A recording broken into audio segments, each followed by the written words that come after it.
Hello, everyone, and welcome to another Heart to Heart Talk. I'm John Kuert, the interim pastor at First Assembly of God in Newcastle, Pennsylvania. Thanks for joining me today, and I hope that you're having a good day, and I hope that this will be a good day for our nation because this is the long awaited election day that we have been looking forward to for many months. And I'm sure that all of us agree we've seen enough political ads to last a lifetime or two. But at any rate, I thought today, instead of looking to the future, which we are all doing, and we're concerned about the future of our great country, and I believe this election, which many say is going to be the most important election of our lifetime, is going to really make a difference about the future that we all are concerned with. So anyway, but I thought today I would, instead of looking to the future, look to the past and do a little historical lesson. So I did a little research on the internet, which is where we usually turn to these days, instead of our good old history books, the textbooks that we had when we were in college. But anyway, the American Revolution, if we go back in time, the American Revolution had just come to an end. And George Washington, who was 51 years old, and then the commander-in-chief of the Continental Army, had resigned his duties and wanted nothing more but to just go back to his estate at Mount Vernon and study his crops. Before he stepped back, though, he had some hard-earned wisdom that he felt compelled to share with the country. And so, in the summer of 1783, he drafted his circular letter to the states, in which he detailed what he believed it would take for this American experiment to succeed. That's what he called it, the American experiment, the United States of America. And in many ways, it was a kind of a precursor to his famed farewell address 13 years later.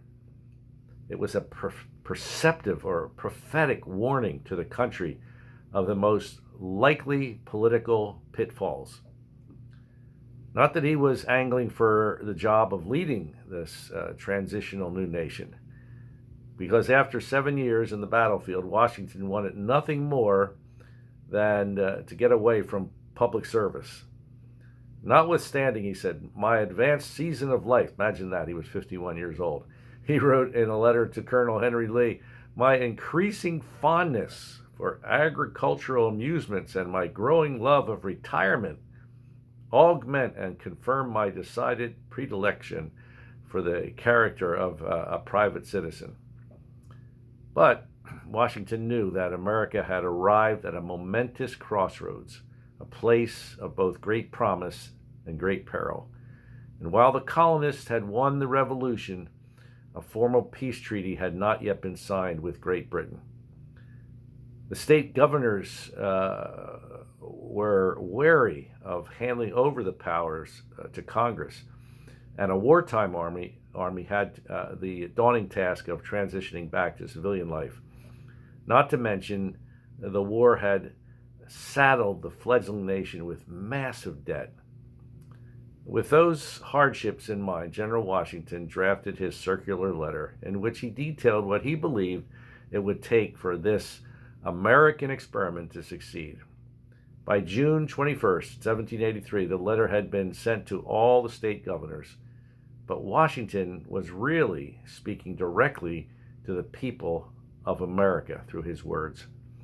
And it appears that, to me, there is an option still left to the United States of America.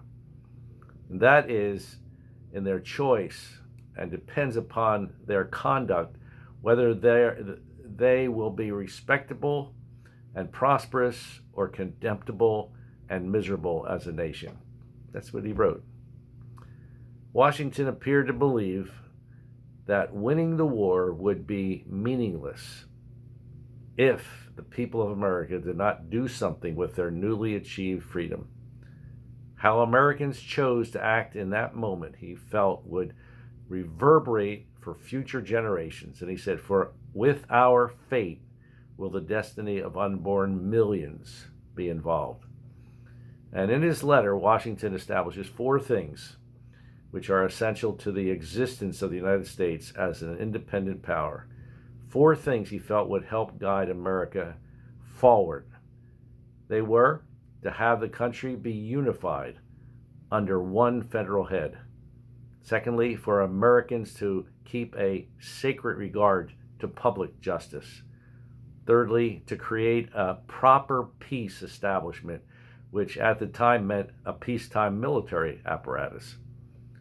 And for Americans to focus on what unites them, which Washington felt will induce them to forget their local prejudices and policies, and in some instances to sacrifice their individual advantages to the interest of the community. And that last thing is especially important, I think, for us. We need to focus on what unites us as Americans.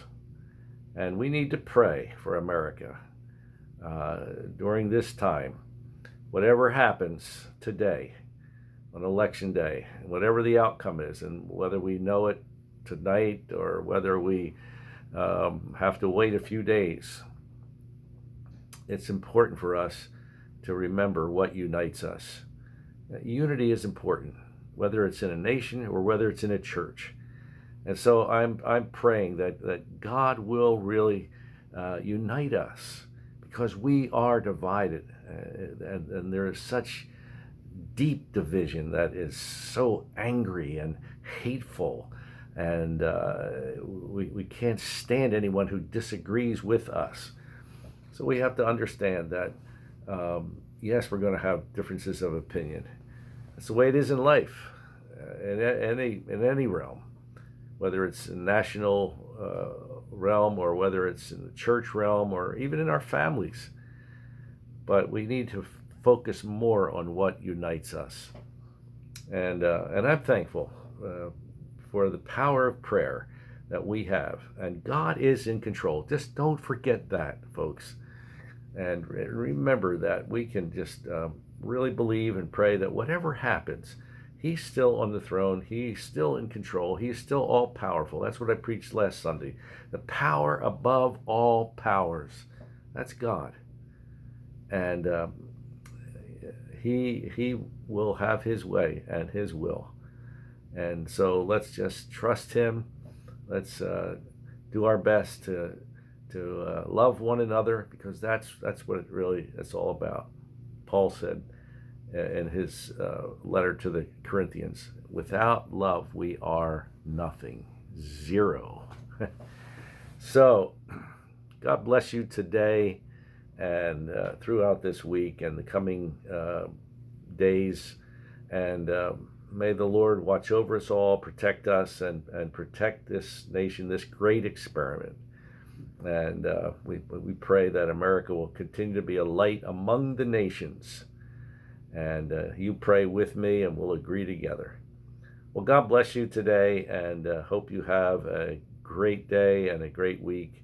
And I'm praying for you, praying for your family, whoever you are out there. I don't know all of your names. I don't know who you are, all of you, but I do pray for those who listen to these devotional talks, and I pray that God will really bless you. Well, Lord willing, we will see you tomorrow, and I hope you, in the meantime, you have a great day. God bless. Bye-bye.